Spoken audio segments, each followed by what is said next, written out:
এই মুহূৰ্তত দিব বিচাৰিছো ডাঙৰ খবৰ অসমত এইবাৰ নাৰী সৰবৰাহকাৰীয়ে ভয়ংকৰ জাল মেলা পৰিলক্ষিত হৈছে একেটা সপ্তাহৰ ভিতৰতে 5টাকৈ যুৱতী নিৰুদ্দেশৰ ঘটনা সংঘটিত হৈছে কল ৰেকৰ্ডিং খুদিলে আপোনাৰ বুকু কপি উঠিব কোনে ৰচিছে নাৰী সৰবৰাহৰ ভয়ংকৰ জাল অসমত এই মুহূৰ্তত এটা তথ্য দিয়াৰ চেষ্টা কৰিম ডাঙৰ খবৰ বিগ ব্ৰেকিং আপডেট অসমত পুনৰ যুৱতী নিৰুদ্দেশৰ ঘটনা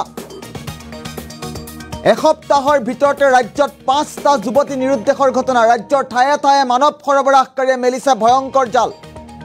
গুৱাহাটীৰ পাছত মানৱ সৰবৰাহকাৰী লক্ষ্য হৈ পৰিছে এতিয়া উজনি অসম এইবাৰ নাৰায়ণপুৰৰ মেৰমুখ তিনিয়াৰ পৰা 2 কিশোৰী নিৰুদ্দেশ হৈছে মানৱ সৰবৰাহকাৰীৰ কবলত পৰাৰ সন্দেহ পৰিয়ালৰ লোকৰ 2 কিশোৰীয়ে পৰিয়ালৰ লোকক জনালে কেৰেলাত থকা বুলি অসমত যুৱতী নিৰুদ্দেশৰ ঘটনা এটা ডাঙৰ খবৰ এই মুহূৰ্তত জনোৱাৰ চেষ্টা কৰিছো বিগ ব্ৰেকিং আপডেট এসপ্তাহৰ ভিতৰতে ৰাজ্যত 5টাকৈ যুৱতী নিৰুদ্দেশৰ ঘটনা সংঘটিত হৈছে ৰাজ্যৰ ঠায়ে ঠায়ে মানৱ সৰবৰাহকাৰীয়ে এইবাৰ ভয়ংকৰ জাল মেলিছে গুৱাহাটীৰ পাছত এইবাৰ মানৱ সৰবৰাহকাৰী লক্ষ্য উজনি অসম এবাৰ নাৰায়ণপুৰৰ মেৰমুখ তিনিয়াৰ পৰা 2 কিশোৰী পুনৰবাৰ নিৰুদ্দেশ হৈছে মানৱ সৰবৰাহকাৰীৰ কবলত পৰাৰ সন্দেহ কৰিছে পৰিয়ালে 2 কিশোৰীয়ে পৰিয়ালৰ লোকক জনালে কেৰেলাত থকা বুলি ডাঙৰ খবৰ এই মুহূৰ্তত জনোৱাৰ চেষ্টা কৰিছো গুৱাহাটীত যিহেতু মানৱ সৰবৰাহকাৰীয়ে ভয়ংকৰ জাল মেলিছিল সৰস্বতী পূজাৰ দিনাই দুগৰাকী কিশোৰী নিৰুদ্দেশ হৈছিল তাৰ পাছতে এইবাৰ নাৰায়ণপুৰ উজনি অসমক লক্ষ্য কৰি লৈছে নাৰী সৰবৰাহকাৰী আমি পুনৰবাৰ ডাঙৰ খবৰটো ফুল প্লেট মাধ্যমত জনোৱাৰ চেষ্টা কৰিছো অসমত পুনৰ নাৰী সৰবৰাহকাৰীয়ে ভয়ংকৰ জাল মেলিছে ৰাজ্যৰ ঠায়ে ঠায়ে এতিয়া নাৰী সৰবৰাহকাৰীয়ে এখন ভয়ংকৰ জাল মেলা পৰিলক্ষিত হৈছে এবাৰ উজনি অসম টাৰ্গেট নাৰী সৰবৰাহকাৰী ৰাজ্যবাসীৰ বাবে বুকু কপি উঠা এটা খবৰ এই মুহূৰ্তত জনোৱাৰ চেষ্টা কৰিছো নাৰী সৰবৰাহকাৰীয়ে ব্লু প্ৰিণ্ট ৰখিছে অসমৰ পৰা নাৰী সৰবৰাহ কৰি বহিৰাষ্ট্ৰলৈ প্ৰেৰণ কৰাৰ ভয়ংকৰ জাল ৰচিছে আৰু এই ভয়ংকৰ জালখনৰ সবিশেষ তথ্য শুনিলে আপোনাৰ বুকু কপি উঠিব কিমান সুৰক্ষিত অসমত নাৰী যুৱতী তাক লৈ প্ৰশ্ন উত্থাপিত হৈছে এটা ডাঙৰ খবৰ এই মুহূৰ্তত জনোৱাৰ চেষ্টা কৰিছো চাঞ্চল্যকৰ খবৰ এটা সপ্তাহৰ ভিতৰতে ৰাজ্যত 5টাকৈ যুৱতী নিৰুদ্দেশৰ ঘটনা সংঘটিত হৈছে ৰাজ্যৰ ঠায়ে ঠায়ে মানৱ সৰবৰাহকাৰীয়ে ভয়ংকৰ জাল মেলিছে এটা ডাঙৰ খবৰ এই মুহূৰ্তত জনোৱাৰ চেষ্টা কৰিছো আমাৰ হাতত এটা বিশেষ কল ৰেকৰ্ডিং আছে এই মুহূৰ্তত কল ৰেকৰ্ডিংটো আগবঢ়াইছো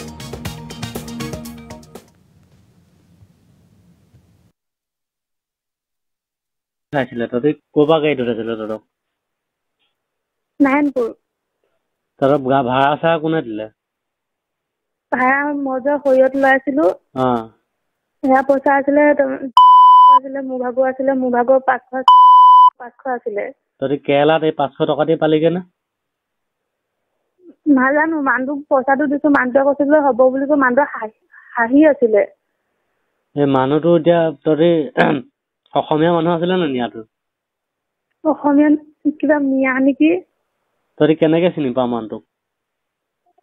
চিনি নাপাওঁ গাড়ীত আহিছো ন তহঁতি নাৰায়ণপুৰৰ পৰা লখিমপুৰ ৰাস্তাটো তহঁতি চিনি নাপাৱ কেৰেলা পালিগে ন তহঁততো ইমান সোনকালে কেৰেলা কেতিয়া পালিগে তহঁতি কেৰেলা কেতিয়া পালিগে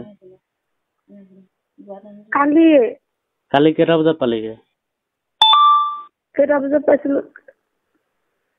গধূলি সময়ত গধূলি পাইছো 5টা বজাত নেকি 5টা নে 6টা বজাত তাৰপৰা মানুহটো ডাইৰেক্ট তহঁততো কেৰেলালৈ ট্ৰেইনত যাব লাগে ন তহঁতক মিছা কথা কৈছে মানুহটোৱে গম পাইছ তহঁতি ভয় নাখাবি মই ধুনীয়াকে যাম ধুনীয়াকে গৈ মই লৈ আহিম একো ভয় নাখাবি তহঁতি খালি মনে মনে দৰ্জাখন খুলি পিনি তই ওচৰৰ কোনোবা মানুহ এজনক মোক ফোনটো লগাই দে মোলৈ ধুনীয়াকে ক'ত আছ মই সুধি পিনি এতিয়া মই ৰাতি গৈ মই এতিয়া তহঁতক লৈ আহিমগে তাৰপৰা তহঁতি অকণমানো ভয় নাখাবি তহঁতক একো নকওঁ কেলে মই কি কৰিম একো নকওঁ ভুল কৰিলে ভুল হৈ গ'ল একো নকওঁ তহঁতি মনে মনে খালি মোক ক'ত আছ মই ধুনীয়াকে মানুহটোৰ লগত পাতিম ওচৰৰ কাৰোবাৰ এটা মানুহ এটা মনে সেই মানুহটো যোনটো মানুহ তহঁতক নিছিলে সেই মানুহটো ওচৰত আছে নেকি ওচৰত নাই সেই মানুহটো তহঁতক কালিৰ পৰা লগ ভাগ ফোন চোন কৰিছে না তহঁতক ফোন নম্বৰ নাজানো হেৰি এনেকে আমাক আনিলে তাৰপৰা মানুহটোৱে কিবা কথা বেলেগ মানুহৰ লগত পাতি আহি আছিলে তাৰপৰা আমাক ৰাস্তাত এনেকে থলে তাৰপৰা তাৰমানে হেৰি কিবা গাড়ী এখনত এগাল মানুহ আছিলে এনেকে জানো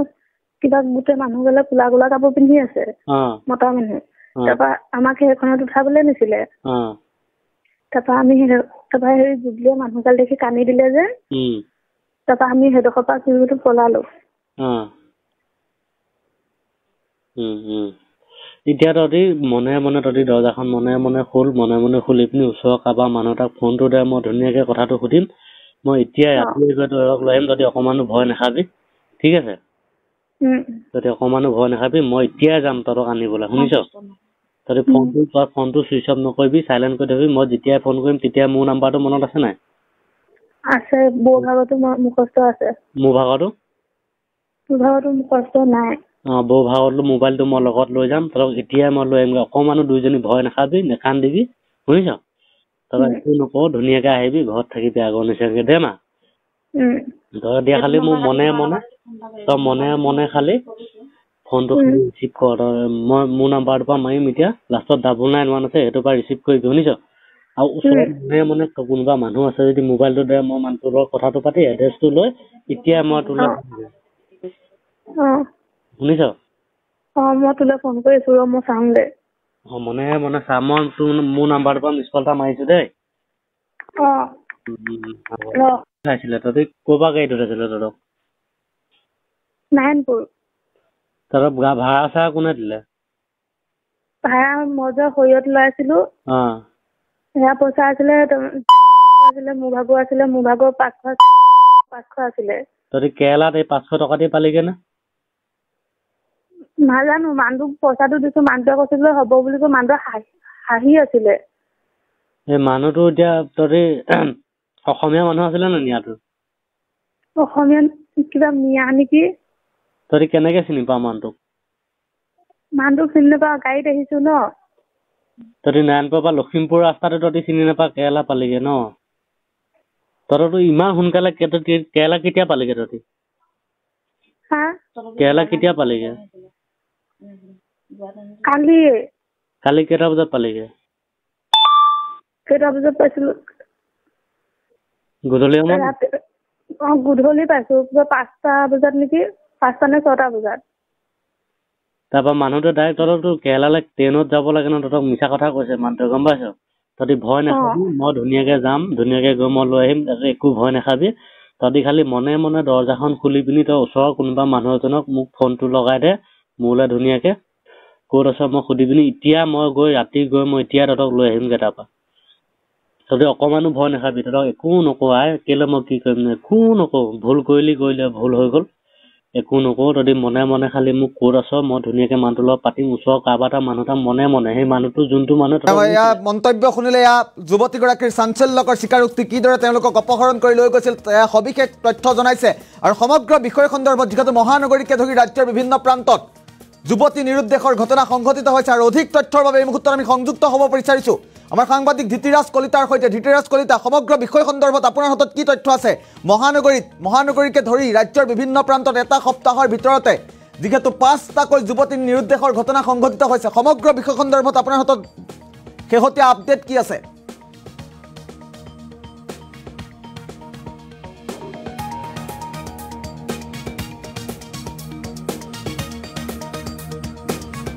টাৰ্গেট হৈ পৰিছে একাংশ ৰাজ্যৰ নাবালিকা ছাত্ৰ ছাত্ৰী আৰু বিশেষকৈ স্কুলীয়া ছাত্ৰীৰ ওপৰত তেওঁলোকৰ এখন বৃহৎ জাল পেলাইছে বুলি মই ক'ব লাগিব যিহেতু গুৱাহাটী মহানগৰীতে ইতিমধ্যে সৰস্বতী পূজা অৰ্থাৎ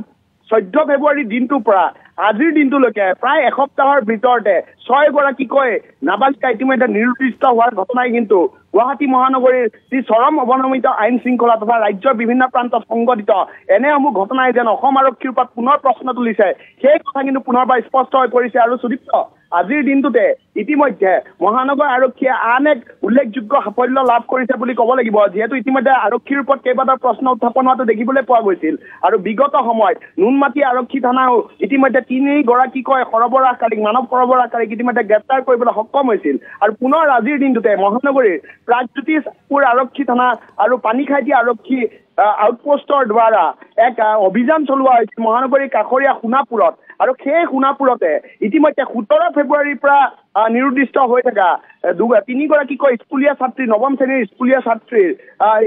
ইতিমধ্যে উদ্ধাৰ কৰিছে, সফলতাৰে উদ্ধাৰ কৰিছে। আৰু এই উদ্ধাৰৰ পিছতে কিন্তু পুনৰ দুগৰাকীকৈ যুৱক সৈতে এগৰাকী মহিলাক ইতিমধ্যে আৰক্ষীয়ে গ্ৰেপ্তাৰ কৰিবলৈ সক্ষম হৈছে। আৰু সেই দুগৰাকী যুৱকৰ নাম আমাৰ হাতত আহি পৰিছে, এগৰাকী নয়নজ্যোতি দাস আৰু এগৰাকী সুবল ৰংহাং। আৰু এই দুয়োগৰাকী যুৱকে আচলতে মিছ কলৰ জৰিয়তে এই তিনিওগৰাকী ছাত্ৰীৰ লগত নৱম শ্ৰেণীৰ ছাত্ৰীৰ লগত তেওঁলোকে ইতিমধ্যে চিনাকি হৈছিল, প্ৰথমবাৰৰ বাবে চিনাকি হৈছিল। আৰু তাৰ পিছতে তেওঁলোকে ভুৱা প্ৰলোভনেৰে প্ৰেমৰ জালত পেলাই তিনি যুৱতীক আচলতে লগত লৈ তেওঁলোকে সুদূৰ নাৰেংগী পৰা তেওঁলোকে সুদূৰ ডিগাৰুলৈ তেওঁলোকে পলায়ন কৰাৰ তথ্য ইতিমধ্যে আৰক্ষীয়ে লাভ কৰিছে। আৰু ডিগাৰুত গৈ উপস্থিত হোৱাৰ পিছতেই যেতিয়া সমগ্ৰ ঘটনাকাণ্ডটোৰ সন্দৰ্ভত ৰাজ্যৰ সংবাদ মাধ্যমত বাতৰি প্ৰকাশ পাইছিল, সবিস্তাৰে বাতৰি প্ৰকাশ পাইছিল, আমি অসম লাইভ এনডি নিউজ টিমে ইতিমধ্যে সেই বাতৰি ইতিমধ্যে আমি পূৰ্বতেও আমি যিহেতু সম্প্ৰচাৰ কৰিছিলো, তাৰ পিছতে কিন্তু আৰক্ষী প্ৰশাসন তৎপৰ হৈ পৰাৰ পিছতে সেই দুয়োগৰাকী যুৱতী দুগৰাকীক লগত লৈ তেওঁলোকে পুনৰবাৰ 18 ফেব্ৰুৱাৰীৰ নিশা এই নাৰেংগীত উপস্থিত হৈছিল। আৰু তাৰ পিছতে পুনৰবাৰ তেওঁলোক দুয়োগৰাকীকে লগত লৈ এগৰাকী ৰহস্যময় মহিলা, সোণাপুৰৰ এগৰাকী ৰহস্যময় মহিলাৰ বাসগৃহত তিনিওকে আবদ্ধ কৰি ৰখাৰ ইতিমধ্যে জিতিৰাজ কলিতা এই মুহূৰ্তত এটা তথ্য জানিব বিচাৰিছো, সমগ্ৰ যিকেইটা কাণ্ড সংঘটিত হৈছে সমগ্ৰ ৰাজ্যতে, গুৱাহাটীকে ধৰি ৰাজ্যৰ বিভিন্ন প্ৰান্তত যিকেইটা নিৰুদ্দেশৰ ঘটনা সংঘটিত হৈছে, এই ঘটনাকেইটা সন্দৰ্ভত অসম আৰক্ষীয়ে অধিক তৎপৰভাৱে কিদৰে নিজৰ অভিযান চলাব, আগন্তুক দিনৰ সমগ্ৰ বিষয় সন্দৰ্ভত কিদৰে তৎপৰ হ'ব আৰক্ষী, কিবা আপডেট আছে নেকি? এটাইকেইটা বিষয় সন্দৰ্ভত যি নিৰুদ্দেশৰ ঘটনা এদিন এসপ্তাহৰ ভিতৰত 5টাকৈ নিৰুদ্দেশৰ ঘটনা যি সংঘটিত হৈছে, আটাইকেইটা গোচৰ সন্দৰ্ভত যে স্পৰ্শকাতৰ বিষয়টো সন্দৰ্ভত মহানগৰ আৰক্ষীকে ধৰি অসম আৰক্ষীয়ে বিশেষ কি তৎপৰতা দেখুৱাব, কি আপডেট আছে? হয় সুদীপ্ত, চাওক ইতিমধ্যে অকল মহানগৰীতে যে এনে ঘটনা সংঘটিত হৈছে এনে নহয়। কিছুদিন পূৰ্বে ঢেকীয়াজুলিত এক অনুৰূপ ঘটনা সংঘটিত হৈছিল। দুগৰাকীকৈ স্কুলীয়া ছাত্ৰীক বেংগালুৰুলৈ তেওঁলোকে লৈ পলায়ন কৰাৰ ইতিমধ্যে তথ্য আহি পৰিছিল। ইয়াৰ পৰিৱৰ্তে পুনৰবাৰ আন এক অনুৰূপ ঘটনা আজিৰ দিনটোত দেখিবলৈ পোৱা গৈছে, নাৰায়ণপুৰত সংঘটিত হৈছে সেই ঘটনা। আৰু এই সমগ্ৰ অপৰাধজনিত গোচৰসমূহৰ বিৰুদ্ধে ইতিমধ্যে আৰক্ষীয়ে তেওঁলোকৰ তীব্ৰ অভিযান অব্যাহত ৰাখিছে। যিহেতু 3 দিন পূৰ্বে ইতিমধ্যে আৰক্ষী সঞ্চালক প্ৰধান অৰ্থাৎ ডিজিপি কাৰ্যালয়ত এক ক্ৰাইম ৰিভিউ মিটিং অনুষ্ঠিত হৈছিল, এক বৈঠক অনুষ্ঠিত হৈছিল। আৰু সেই বৈঠকত ইতিমধ্যে ৰাজ্যখনৰ প্ৰতিখন জিলাৰ ASP ক্ৰাইম তথা যিসকল আৰক্ষী অধীক্ষক আছিল তেওঁলোকে কিন্তু ভিডিঅ' কনফাৰেন্স যোগে ইতিমধ্যে GP সিঙৰ সৈতে তেওঁলোকে এক বৈঠকত বহিছিল। আৰু সেই বৈঠকৰ পিছতে ইতিমধ্যে GP সিঙৰ নিৰ্দেশনা, স্পষ্ট নিৰ্দেশনা তেখেতৰ আহিছে বুলি আমাৰ কিছু তথ্য আহি পৰিছে। তেখেতে ইতিমধ্যে যুৱতী, মহিলা বা যিসকল শিশু আছে এই নাৰীজনিত গোচৰসমূহৰ তীব্ৰ তেওঁলোকে অতি সোনকালে তৎপৰতাৰে তেওঁলোকে গোচৰসমূহ নিষ্পত্তি কৰাৰ নিৰ্দেশনা দিয়া হৈছে। কোনো যুৱতী নিৰুদ্দেশৰ ঘটনাৰ গোচৰ পেলাই থব নোৱাৰিব, আৰক্ষীয়ে তাৎক্ষণিক ব্যৱস্থা গ্ৰহণ কৰিব লাগিব। তাৰ লগতে তেওঁলোকৰ যি চাইবাৰ চেল আছে সেই চাইবাৰ চেলক স্পষ্ট নিৰ্দেশনা দিয়া হৈছে তেওঁলোকে যাতে কোনো গোচৰৰ তেওঁলোকে অৱহেলা নকৰে। এনেধৰণৰ অপৰাধজনিত গোচৰসমূহৰ যিহেতু মূল যিটো আচলতে আৰক্ষীয়ে তেওঁলোকে লাভ কৰে। জিতিৰাজ কলিতা ধন্যবাদ জনাইছো এই মুহূৰ্তত। অধিক তথ্যৰ বাবে আমি পৰৱৰ্তী সময়ত পুনৰবাৰ আপোনাৰ সৈতে সংযুক্ত হ'ম। এই মুহূৰ্তত ধন্যবাদ জনাইছো। ডাঙৰ খবৰটো পুনৰবাৰ জনোৱাৰ চেষ্টা কৰিছোঁ। অসমত পুনৰ যুৱতী নিৰুদ্দেশৰ ঘটনা সংঘটিত হৈছে। এটা সপ্তাহৰ ভিতৰতে 5টাকৈ যুৱতী নিৰুদ্দেশৰ ঘটনাই জোকাৰিছে ৰাজ্যৰ ঠায়ে ঠায়ে এতিয়া মানৱ সৰবৰাহকাৰীয়ে ভয়ংকৰ জাল মেলা পৰিলক্ষিত হৈছে। গুৱাহাটীৰ পাছত মানৱ সৰবৰাহকাৰীৰ লক্ষ্য এবাৰ উজনি অসম। এবাৰ নাৰায়ণপুৰৰ মেৰবুক তিনিয়াৰ পৰা 2 কিশোৰীক অপহৰণ কৰা বুলি অভিযোগ উত্থাপন হৈছে আৰু মানৱ সৰবৰাহকাৰীৰ কবলত পৰা বুলি পৰিয়ালৰ লোকে জনাইছে।